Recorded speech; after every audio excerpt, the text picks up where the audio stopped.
Overhead তার ছিঁড়ে বিপত্তি।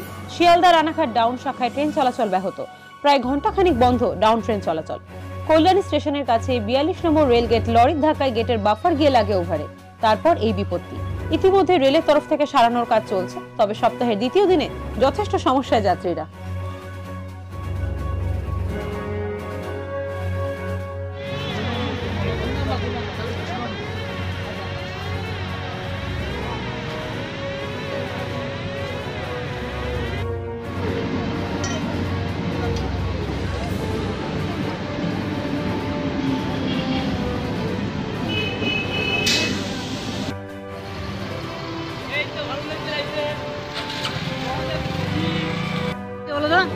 কিন্তু